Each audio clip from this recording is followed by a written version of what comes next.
I've got the greatest idea for a yoga podcast. Oh, hang on. There's already hundreds of yoga podcasts, and no one knows who I am. And I have no tech experience. Forget it. Have you had great ideas and then you talk yourself out of it? That's what my guest, Andrea Canny, and I talk about in this episode. We didn't forget it. We did it. We created the Youthful Older Yogi. We're sharing how this podcast came to be and how we all have struggles with belief in our ideas. I'm excited for you to meet Andrea, so let's get started. Welcome to the Youthful Older Yogi podcast. I'm MJ Waddell, your yogi host and founder of Share Yoga. I've been practicing, teaching, and loving yoga for over 25 years. I'm an advocate of movement, creativity, and staying healthy in mind and body after 50. And so are my guests. It's never too late to start, and there's a lot of healthy years ahead. So let's start now. Hey everybody, thanks for tuning in to this very special episode of the Youthful Older Yogi.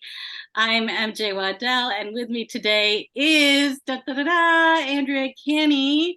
She is my editor, friend.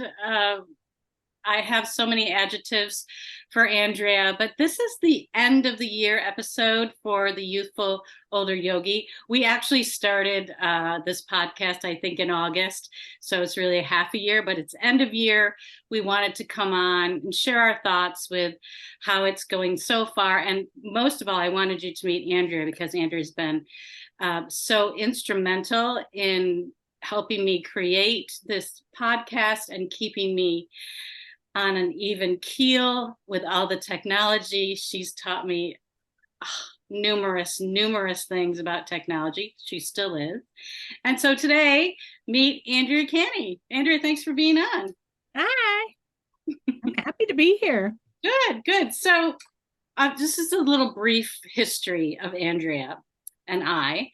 We have had mutual friends, ones that I didn't even know about for years. But Andrea and I have both worked at Disney World in Orlando. I worked in the 80s before she started working there. And then I only stayed a year. And then she, I think, did you start in 89 or 90? 91. 91.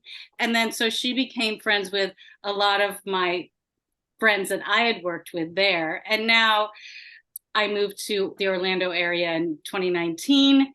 She is best friends with one of my best friends. She's another best friend with another one of my best friends from Rochester, New York, Tom Vazana. And it's like, it is the Kevin Bacon, 6 degrees of separation. So Andrea and I have both, since 2019 and the pandemic and every other shitty thing that's happened on this globe, have been together through it. She lives in Ohio now. She had to relocate because COVID is a fucker and, messed up everything for many of us that are in theater and in yoga. So my two careers, yay, COVID disrupted both of them. So anyway, our career backgrounds are in theater. Andrea is still a theater professional. She has many titles. We both do. She just filmed a commercial. She's we did a talent show in Tuscaloosa. Anyway, she and I have the same type of work ethic, and we are both youthful aging theater professionals. I'm also a youthful aging yogi. So we have a lot to share with you. And so I want to start off with everything starts with an idea, or everything dies with an idea. And for me, I've had multiple ideas, as we all do.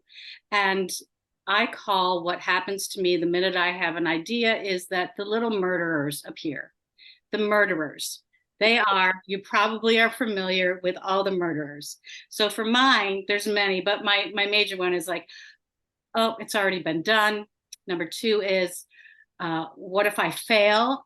Number 3 is fear of making a mistake, fear of embarrassment, fear of, fill in the blank, whatever it is. Thankfully, I am stronger than the murderers.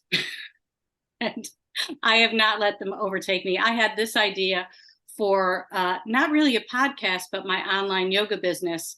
And I procrastinated because my number one fear was technology.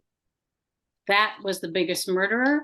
And, fast forward, I started my online yoga business a year ago. It has not turned out the way I wanted, but from there became this idea of a podcast. So, Andrea, let's talk about your ideas or what you want to say to that, or what you want to say about anything. Well, one, I just first want to say I'm so happy that you were willing to bring me on this journey. It's been so much fun being able to work with you. I feel like it's brought us even closer. And I didn't think that was even possible with the pandemic. You know, how we all got so very close as a group, and it's just been so lovely. I'm honored that you felt like I was going to be able to help you. And it satisfies my core reason for being on the planet, which is to help people. And I'll help anybody, but I especially love helping people that I love and care about. So that's been great. And honestly, you've inspired me so many times. I know I've shared that with you, but I guess I didn't realize how deeply embedded your core of never surrender is, and how fiery and fierce it is. And it's beautiful to witness. And a lot of the times I have to force myself to be like MJ because I'm more of I'm going to sit in the corner and rot like compost and just give up. I don't know where that came from, but well, I would never imagine you rotting like compost, but well, I do have compost that I share with the groundhogs, but that's another story to tell. So I just wanted to say that straight out of the gate, that I'm just so grateful that you were wanting me on this journey, and it's been so much fun, and I've enjoyed every single minute of it. So thank you for that. And also thank you for the inspiration to the many times when I feel like I should just either give up or never even try, that I hear you say, fuck that shit, never surrender. Yeah. And where does that come from me? It comes from not living to regret. I don't know. And sometimes, be more like MJ. It can be a curse, because when I do set my mind to it, I don't give up. And sometimes that I need to learn, and I'm learning when to surrender. And we'll talk about that in a little bit. Right. Well, I guess so. As far as like my ideas, I came up with two. One was my idea that moving home was going to lead to me getting a good job so I could have financial security and possibly, jump headfirst into the arts community that has grown exponentially since I left Cincinnati almost 35 years ago. And my murderers on that, and I do love a good show of rape and murder and body baggery. So I'm a fan of the murderers, but in real life, not so much. So the first one is that the reality of being a woman over 50, there is a lot, as you know, that goes along with that, as far as going back into the workforce. Sometimes I feel like I'd be better off if I said to people, oh, I took a couple of decades off to raise my kids and I've been out of the workforce, that then they'd be like, oh, okay, well, you're not a threat. You're not overqualified. You're actually underqualified. So sure, we'll bring you in and we'll just teach you. I don't know if that's true or not, but that's the story I tell myself in my head. Mm-hmm. Second murderer is, I've already used up whatever value I have in this world. Mm-hmm. Pretty big one. That's yeah. If I were the feel bad murderer, the one who's more emo than the rest, is the one that was, I felt no longer needed or wanted in Orlando, and coming here and being so hopeful. And then they're like, well, guess what? You're not needed or wanted here either. So that's that idea number one, and they're killers.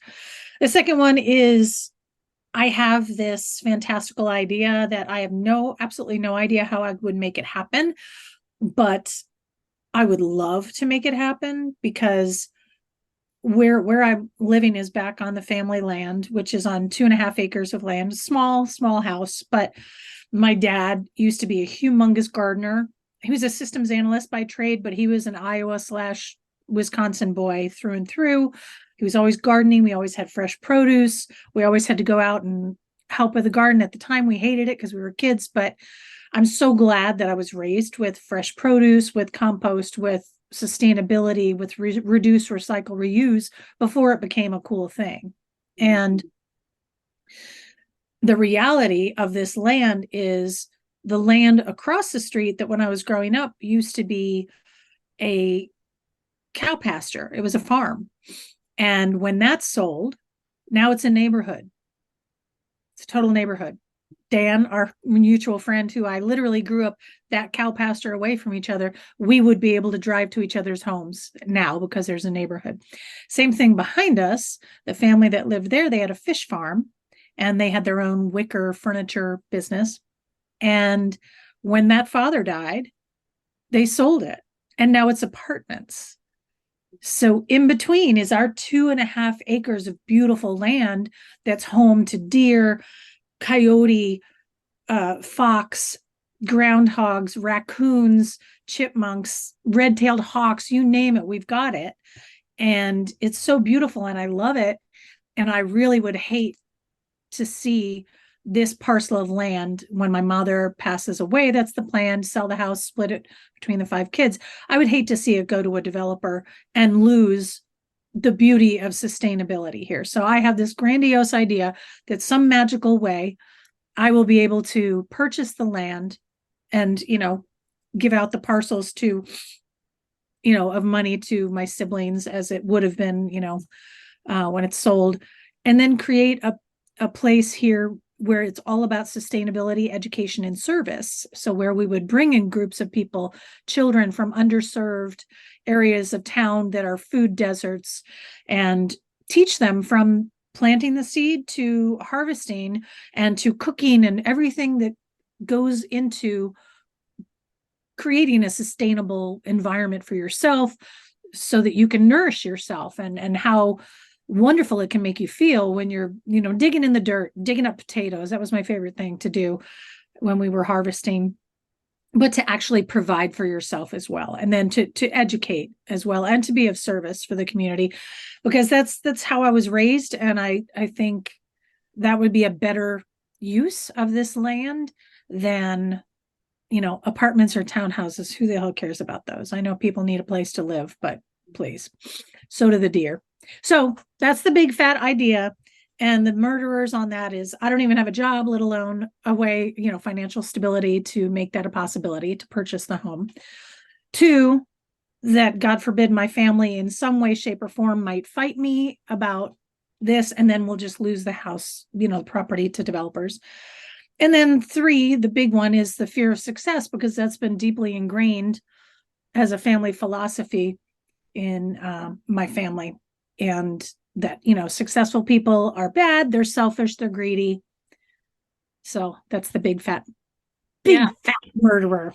Yeah, those murders, they're real. And I think also you touched on a couple things I wanted to respond about. First of all, potato digging. We're both Irish, I get it. Potatoes are a thing. Funnest thing ever. Have you ever done it? I have never dug up a potato, but my mom every night, we had potatoes every night with her potato peeler. She used to just hand us raw potatoes and we eat them, like literally. And I remember them coming out with the eyes growing out and all that. Potatoes are, there's something about potatoes. Mm-hmm. I want to say something. We actually had one that looked like Nixon.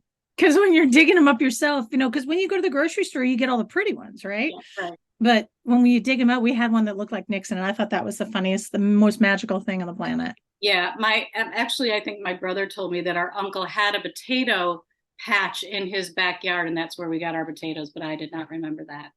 The name of this episode is called Fearless but Afraid. So first of all, the idea has manifested. So that's what I wanted to say.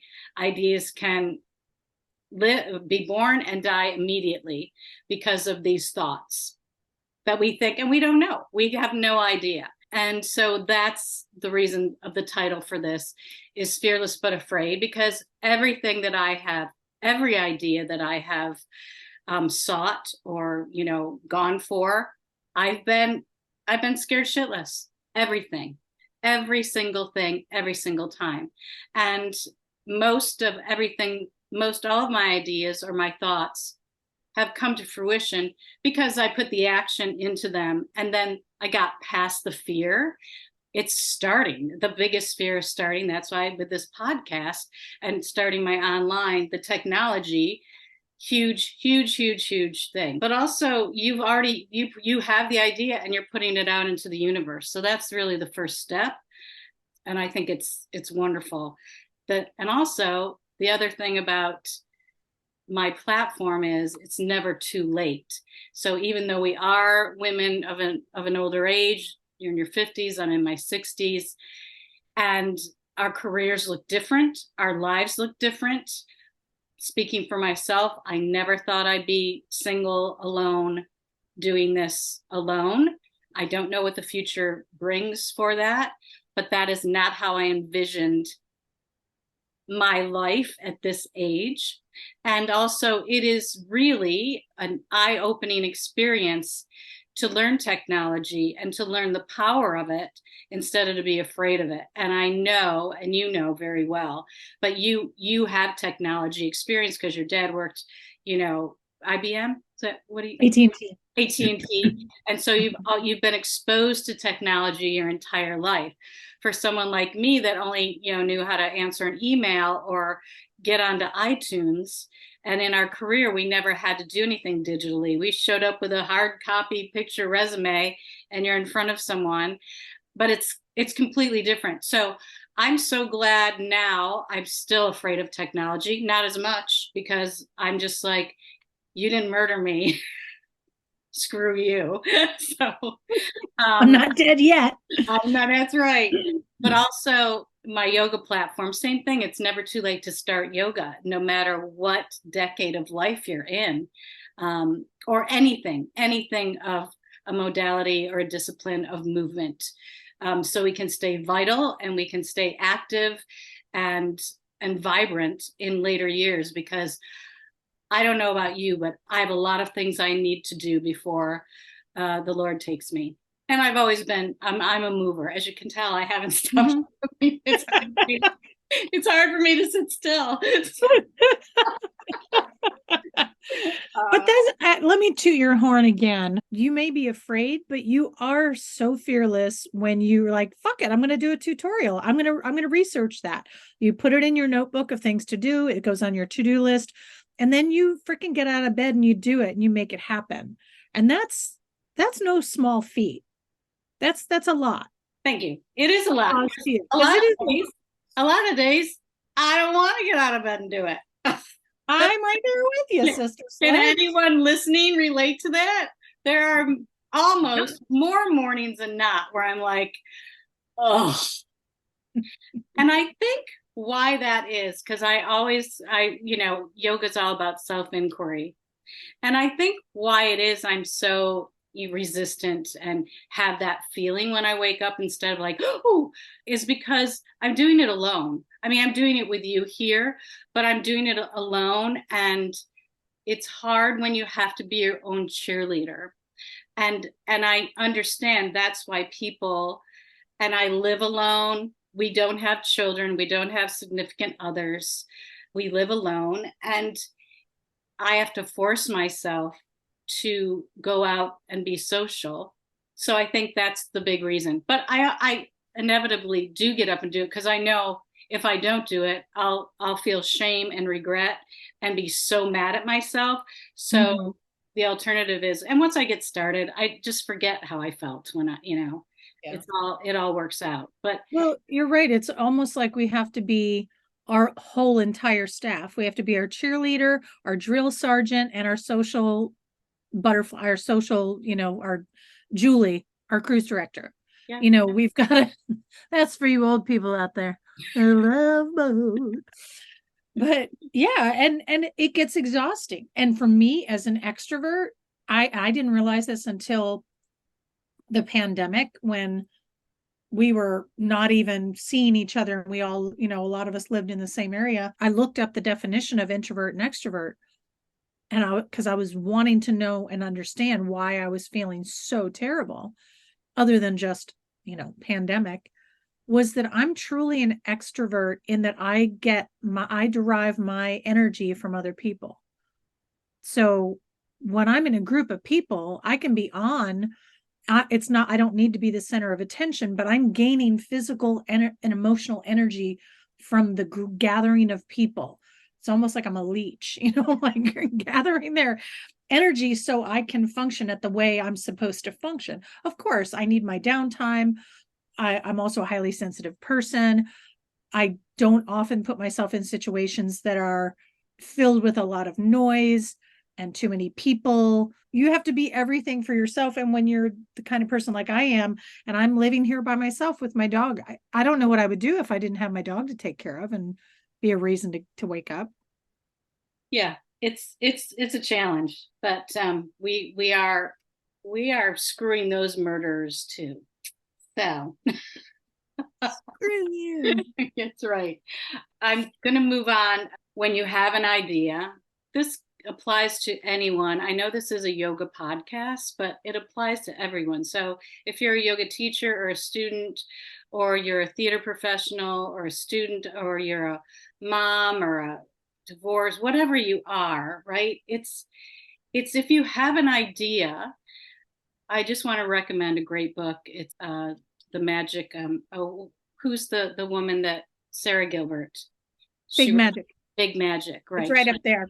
Yeah, she wrote, and I highly recommend that. She has this whole paragraph on fear and how she talks to fear. And I've read it many times in my yoga class that, okay, fear, you might be next to me, but I'm the driver. I'm the driver. Yeah. So if you have an idea and all those murdering thoughts come in, for me, yes, there's been lots of people that have done a podcast. I've taught yoga classes, and I have this idea for digital courses. They've all been done before, but they're not going to be done the way, I can do them uniquely. So I think research for me is how, first of all, but before that, faith. I have complete faith in myself that I can do it because of what I've done previously in my life. And I challenge any of you to, if you're, of an older age and you're like exhausted with trying something new, which I'm exhausted, but I'm doing it because look at it's working out. It's working out after years of procrastinating on technology because I was afraid of technology. Your faith in yourself. Everyone has done something before that they thought they could never do. Everyone across the board. So that's whenever I have those doubting feelings and I'm doing research after research and I'm like going, I still don't know. I'm go, okay, I know I can do it because I've done other things even beyond of what I thought because I had faith in myself. And the one thing that I'm very proud of myself is that when I was younger, I knew I wanted to be a dancer, a singer, dancer, performer. I knew I wanted to be on Broadway. I knew I was that was, when you kind of know what your calling is, that was, I knew it. There was no question in my mind, ever. And so that's what I did. That's what I pursued. I've been very successful at it. And I did it on my own without going to college. I went to college for 1 year without having an agent. And I've had a very, very successful and continue to have new successes in my theater career. But it started with faith. So I think that's a really important ingredient to start your idea is faith. What would you say to that, Andrea? I think the first thing that popped into my head is that when people hear the word faith, they think one of two things. They think religion is the first thing. And the second thing is what you're talking about, which is a personal faith that what you were saying was like partially was, yes, your calling. Like I had my magical moment when when I finally realized that singing was the reason why I'm on the planet, that was an out of body experience. I did, it was kind of like you just always knew. And I love that you knew at a young age. That was beautiful. And that, your mom actually made it happen for you to have those dance classes, and you worked your tail off, you did it. Mm-hmm. And then for me, having that magical moment, that's a different level of faith, as far as, how would you say, more spiritual, like a universal spiritual faith, because it doesn't have to do with an icon or a specific religion. Some people, if that is their basis of faith, then that's fine, and then they can think it's due to that, but it's not about religious rules or edicts or moralities or any of that. It's a feeling, a gut feeling, an intuitive feeling. It's on the intuitive level, I would say. Yes, yes. And I think that's a beautiful thing. Now, when you were talking about it, and I love that you have always been such a hard worker and you had your goal in sight too, I was thinking, okay, well, how does that relate to my experience? I know I've got 38 years of professional experience in this business where I've done some pretty incredible things. And there were times when literally faith and honestly, I don't know if it was more faith or if it was more of, I have a very strong backbone of not on my watch. And when it means taking care of someone else, that's when I'm my strongest. I'm my strongest if someone else needs my help, not if I need my help. That's when I'm at my weakest. So when the Pulse tragedy happened, and I lived right down the street from where Dr. Phillips, where the first vigil was happening. And I walked home from the vigil and I was like, that's something has to happen, and it has to be big, and I have to be part of it. And I contacted my other mover and shaker friends in Orlando. I said, we've got to do something. It's got to be humongous, and we've got to help people. There's enough people that are now helping the victims' families and the physical victims who are still living. So let's help the people who will then in turn help them later. And so that's how we did the From Broadway with Love. And it was a humongous feat that we achieved. We accomplished that in, I think, either less than a month or just over a month. I can't remember. And, it was just, I think it was a month and a week. And I'm so very proud of that, because we raised over $60,000 for 3 organizations that were tried and true LGBTQ IA plus supporters in our community in Orlando, so that they could help the people once the spotlight was no longer on them, and people who really needed long-term care. And for me, it was never a matter about, we can't do this, we can't make it happen, because we had to. Mm-hmm. That light, that fire under my tail was so intense, we had to get it done. But when it comes to harnessing that faith for myself, even though I know I've done huge things like that, there's so many things I've even forgotten that I've done, that other people are like, oh, you remember you did this? And I'm like, oh my gosh, yeah, we did that, because it was just another day. It wasn't that they weren't important. It's just I had moved on to the next thing. But now that I'm in this place, this chapter where I keep throwing so much spaghetti at the wall and all I have is spaghetti rotting around my feet, that was dark. What is it with the compost and the rotting spaghetti?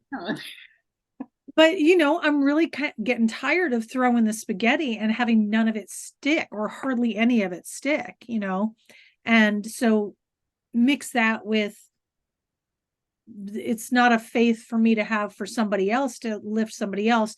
It's difficult for me to find that for myself. So I think faith and hope are very much in the same basket for me. And those are very low in my basket right now. Mm-hmm. And so that's my latest battle, is trying to navigate it, figure it out, accept it for what it is, and try to change it. Mm-hmm. Well, from my perspective, first of all, the theater community, if you listeners, the Pulse tragedy was when the it was a gunman, and how many lives were lost? I can't remember. 49. 49 people into the Pulse nightclub in Orlando. That's what Andrea is talking about. And both in the theater community and the yoga community, they both come from a place of service. Literally, that's what I love about finding a yoga community, because it feels like family. And since, the pandemic and everything, I don't have a yoga family. That's another reason I started this. I wanted to reconnect with my yogi friends, because I had moved out of Rochester. I was there teaching yoga full time for a few years.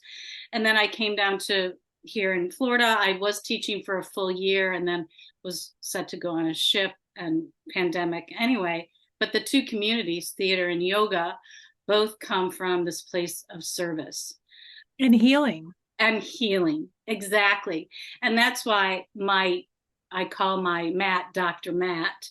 It is my healing place every day. That's the place that helps me keep going and keep the faith. Because like we said before, it is hard to do it on your own. It is. And I also want to say, Andrea, you have had many successes since you've been to Ohio, but they've been sporadic. And I think we both came from a place where we were working consistently. We were never without a job in the theater world, ever. And then as we got older in the pandemic, and then things happen, sporadic. You and I both were able to play Friends of Mrs. Claus for a little bit last year. We had a great gig with that. You just did a commercial, and you've had a national tour since, and they happen and then they're done. They happen and then they're done. And it's not consistent. And same for me. My life is, I have 4 jobs right now. So, let's just I'm just a newly certified CPR and first aid instructor. So, oh my God, it's really, really difficult, but it's not impossible. And I just want to commend you, because you have had many successes. And also you've helped me with a success, because I consider this successful because we're doing it and we didn't give up. And you didn't give up on me, even when I constantly badger you like, I don't understand that. So where we are a year later from starting, a year later for me, I started in September, my online yoga business. It's Share Yoga with MJ. All the links are on this podcast, and you can find me if you really want to. And Andrea, if you really want to. So I wanted to talk about where we are now, how it started. And it started with an idea for me to do a podcast. But before I did that, I did a series of Zoom sessions with guests, some yogi guests. And that's when I reached out to Andrea, because she is a whiz with technology. And she knew I had no money. And she, I'm able to pay her a little, here's a little shilling, here's a, here's a little nickel, thank you. But we're hoping that improves, since I have 4 jobs now. But so it started out with that idea, and so Andrea and I became Zoom experts. We created it. We were just like a theater team. We have rehearsals, we write scripts, I do tutorials about Zoom, how we figured out, and that we did it. And then afterwards, I said, I really want to make it into a podcast. And Andrew's like, well, I can take those 4 Zoom things and make it into a podcast. I'm like, what? So, and she has. So I want to, from your perspective, Andrea, and you can be completely honest, how you've dealt with me through this entire learning process. No, it's been great, because again, I love how open you are to learning. And I think it's been great for me as well, because I've learned I've learned a lot about Zoom by doing it firsthand. And like you said, it was familiar because we had to write a script, we had to sort through it and make revisions, and then we did like a practice run, and we knew that there were going to be stumbling blocks. So we did what we do as production staff. We have rehearsal and we slotted enough time out for it. And we had plenty of time. We did. I love it. We scheduled it well in advance so that we could iron out the things if that meant watching more tutorials or things on YouTube. And so we could get it fixed. But it was a great learning experience for me to learn how to navigate that kind of stuff. Mhm. And and it was a lot of trial and tribulation too, because just one, we had to have each other. And then I think at one point, didn't we have somebody else come on so we could say, can you see this? Can you see, how is it you're seeing it? Because Yeah, we invited our friends. Remember the Bluebirds? We oh, that's invited the right. Yeah. Bluebirds. Yeah, because we had to make sure what it was going to look like for guests who were coming into the Zoom.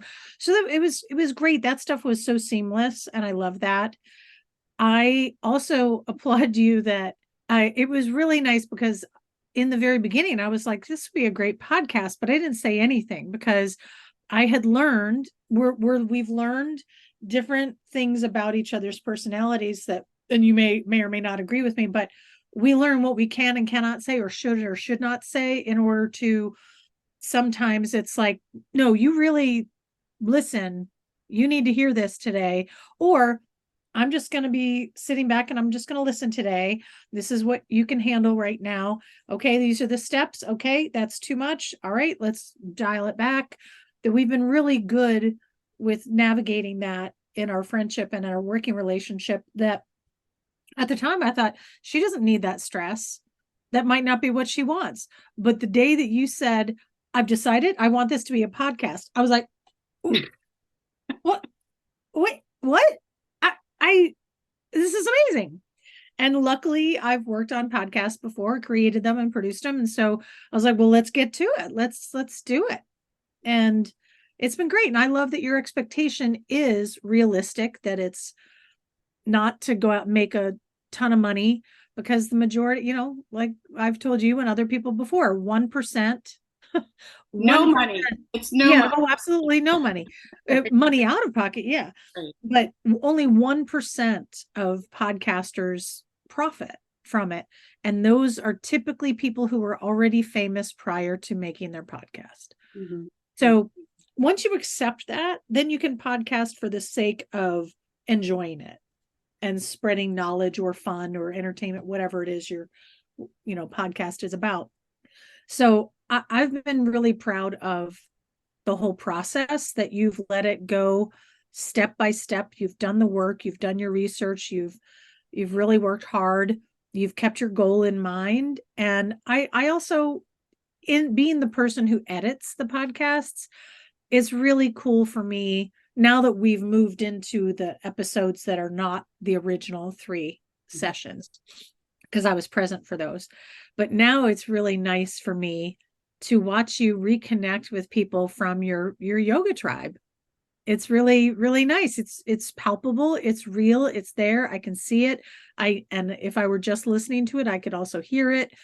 It's really lovely to see you reconnect with these people. And I hope that it continues, that you all will be able to, remain a little closer in each other's sphere, professionally and personally.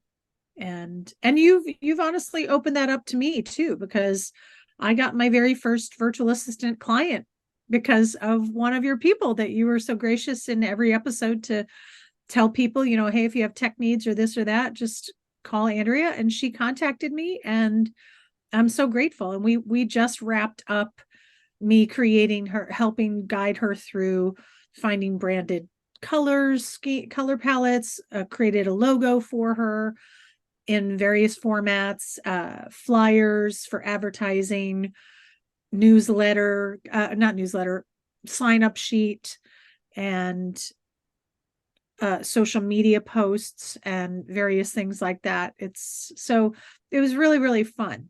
And, hopefully we'll get to work together again in the I'm future. so glad, because I always call you Andrea the Great Connector. She has connected me with when I first moved to Orlando. She also, during the pandemic, connected me with a free space I wrote a show during the pandemic.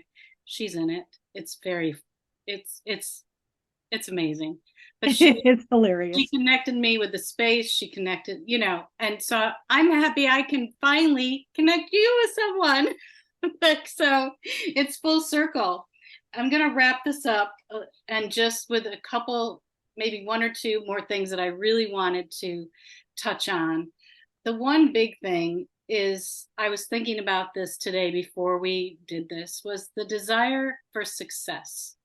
I was thinking about my desire for success and what success means to me, or looks like to me, or feels like to me. And I know that if I don't continue to try new things, I won't feel successful.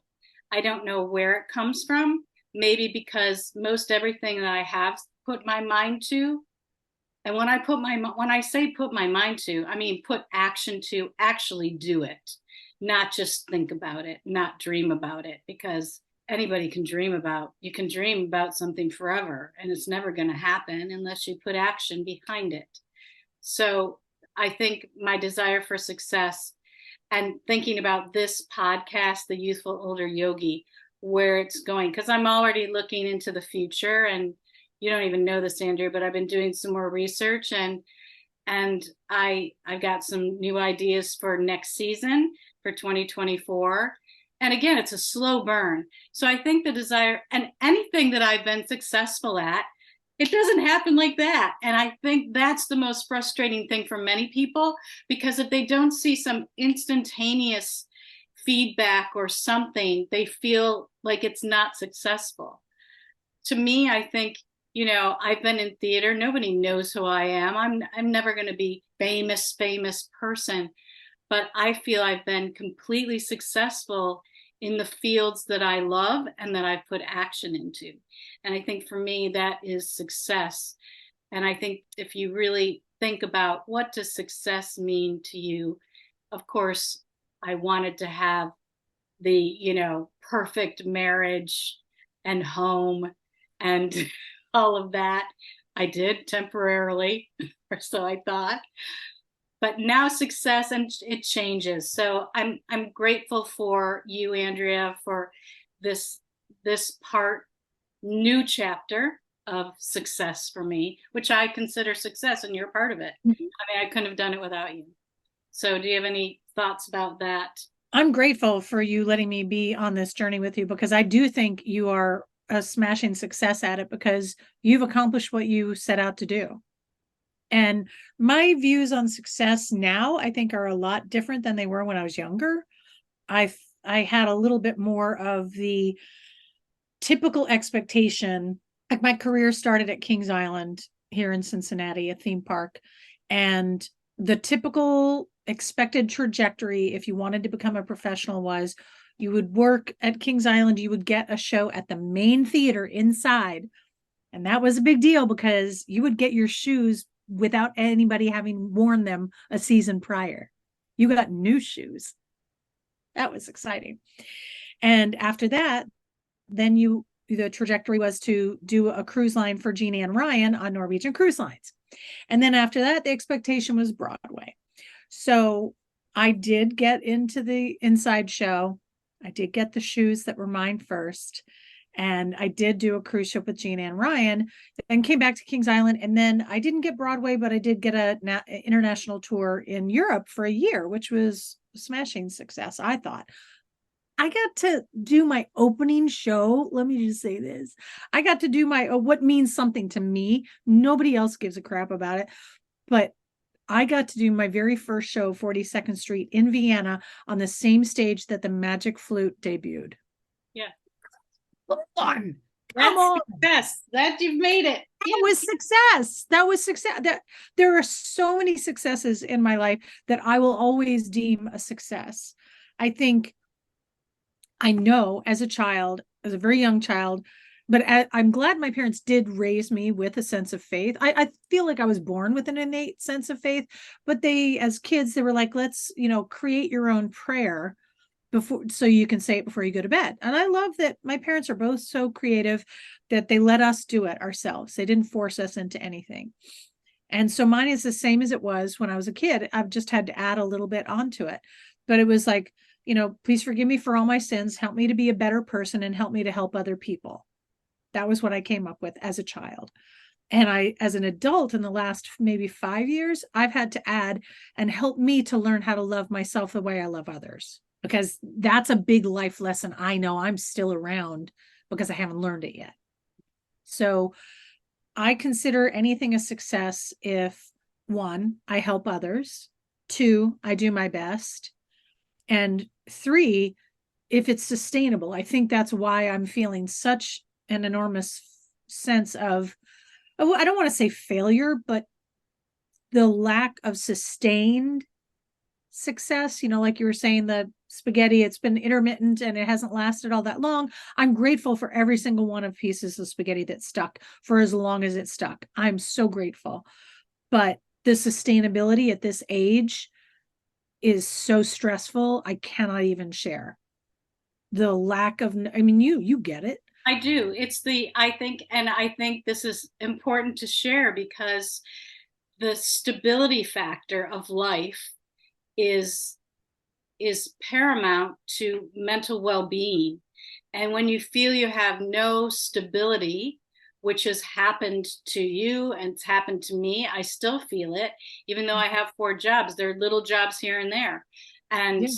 and so I have to cheerlead myself on, knowing I will always have a roof over my head, food in my belly. I know I will, regardless, because I have a family that won't throw me out on the street. I have friends. So, but it is a real challenge. And stability, it's the grounding, it's the Muladhara chakra, it's all yoga related. Without stability, you can't even go after an idea or a dream. You Yeah. have that lack of stability. It's a real thing. And especially as we age, I thought, oh, in my 60s, I'm for sure gonna have a successful marriage and a house, and I'll be maybe even a yoga studio, blah blah blah. And it's like, well, none of those things. I had other things that have shifted, but I understand exactly about that feeling of, will I ever feel stable? And also transitioning at an older age, and that's where I think a lot of people don't possibly pursue an idea or a thought, because when we're older, it's like, do I invest all this time and energy and money if I don't have the stability? How can I do that if I don't even feel the stability? And Yeah. so there's a lot of stuff. It's a lot, but I'm glad Yeah. you shared that. Yeah. And I think one of the biggest confusions, I was going to say stumbling block, but I don't want to say that. One of the biggest confusions for me is, I know I was put on this planet to sing and to perform. I know it. But being 57 years old, living in the house that I grew up in, living on borrowed time because my mom's 95, and God forbid, if anything, I don't want it to happen, but if anything happened to her, then I would be looking for a place to live, and I still don't have a steady job, a steady income, right? And it's the constant battle of, do I give up on my reason for being here to get a stable job so I can pay the bills and have that stability, but then give up on my dream? And it's, Good question. honestly, I don't say it's my dream because it's not. It, as a kid, I did not dream about that because I had no idea I had that talent. It literally came to me as a spiritual moment when I was singing a song with a wonderful human that was on piano who was teaching me. And it's an obligation. It's my responsibility. And I also think that, yes, I'm not doing, because my theater career is like everything to me. And I haven't been able to do that steadily since I moved here in 2019. So, but I know it's still going to be there. And in between, I've transitioned 3 times. From the time I'm 50, I've had 3 major moves to a A different lot. a different state, And I've started over 3 times in 13 years. And that's not just location That's or job. that's job, that's everything. 3 times. So, do I want it to happen again? God, no. But please, God. But I know that I will go back to my theater career. Right now I'm teaching theater. I'm still in theater. You know, it's not like I adjudicate for high school shows. And for you, it's never going to leave you. You just did a commercial. You're still in the theater world. It's going to be there. This is just, the transitions are harder. They're fucking hard when you're older. But I know, I can tell you this from experience, you're not going to give up. The universe won't let you give up, because that's what you're supposed to be here to do. And it won't let you give up. You're going to feel defeated. I've been there. I've felt defeated. I'm like, I surrender. You know, yes, I'm very, driven, but sometimes I'm like, whatever. And you give up. And I do that for a while, and then I get restless and I'm like, oh my God, what am I doing? So I know that's going to be true for you also, Andrea, because I know you well. And I understand where you're at. Transitions suck. They're hard. And that's why I'm doing the Youthful Older Yogi with you. We're transitioning together. You're also finding new work as a virtual assistant. So you're still helping people. You're still in your field. It's just not how we envisioned it. And that can be a hard thing. Everything's hard. What's easy? I don't know. It's hard. It's hard, but when we look back and think of the successes and the future successes, because there will be so many more future successes for both of us. So I want to wrap this up. I want to thank you. Did you have any final thoughts that you wanted to share before we say goodbye? The last question, you said, what tips would you give to anyone who wanted to bring an idea to life? My best advice would be, please let yourself spend the time enjoying the creative process, and don't attach an outcome to it while you do it. Just let yourself enjoy it. Just brainstorm, enlist others to help you. And then once you're done having the fun and you've got a meaty, nice idea, if it's your little sourdough, whatever, if you've got it and it's plump and ripe and ready, then bring some other people in and say, okay, this is what I've come up with, and I really love it.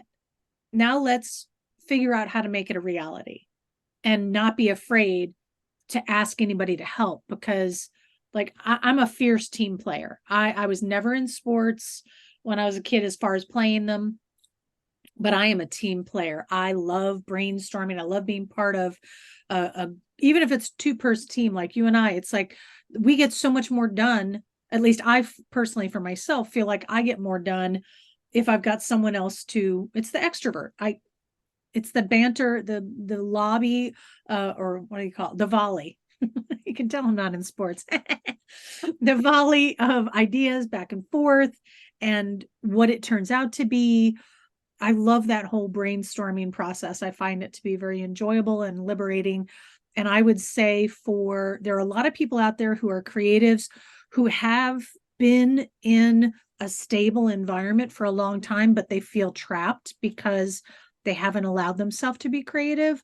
I would say choose one idea, just one idea that you think is wild and crazy, and spend a weekend and go to town on just writing just write all these ideas down, have fun, maybe even enlist a couple of people that you absolutely trust to do it with you, and then see where you're going to go with it, if at all. If not, you had a really fun time being creative. Yeah, that's a great tip for sure. I agree with you. Don't be afraid to ask for help. That's been the hardest thing for me, because I've done everything on my own and pretty good at doing it on my own, but not technology. But how is it? Let me ask you something. How has it felt to now be able to navigate technical things easier because you put the time and effort in, or you did ask for help and you learned it? How does that feel? I feel like a superhero. I mean, I wrote a piece. It's on my blog. It's my relationship with technology. I wrote it probably like over a year ago. I'm going to write a sequel to it because back then all I would do was just throw F-bombs at the computer all day and just go, what the fuck are you talking about? And after watching tutorial after tutorial, but now I know what embed means. I know what an SEO means. I actually know how to troubleshoot a little bit. And yes, and was it painful? Yes, it was painful. It was a painful journey, and I'm still on it. But it's for anybody out there, and there's so many people our age are like, oh, I got somebody to do it for me. I'm like, you're going to be lost. If you have to do something on your own at a certain time, you have to know how to do it. And so knowledge is power. So thank you for asking that question. And yes, I feel like the biggest conqueror, and there's so much more to conquer because everything I learn something new. Then when they switch it, I'm like, oh, fuck, I got to learn it like over. So just learn that. Oh, thank God for YouTube. Yes. I'm on YouTube, everybody, at the YOY50. You can find me on YouTube and watch this episode, Fearless But Afraid, with myself, MJ Waddell, and Andrea Canny. Andrea, thank you from the bottom of my heart. We have so much more of a journey to share for next season. I love you. I cherish you. I'm just completely grateful for everything you brought into my life and continue to bring into my life. Thank you so much, MJ. I echo every single bit of that back. I love you so much. And thank you so much for this opportunity. I love you. Take care. I love you too. Bye. Thanks so much for listening.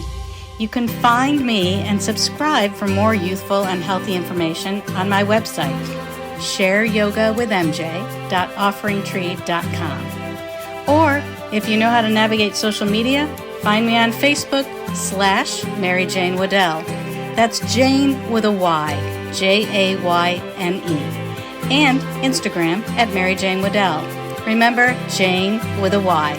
Now, this podcast would not be possible without my youthful older producer, editor, and creative friend, Andrea Canny.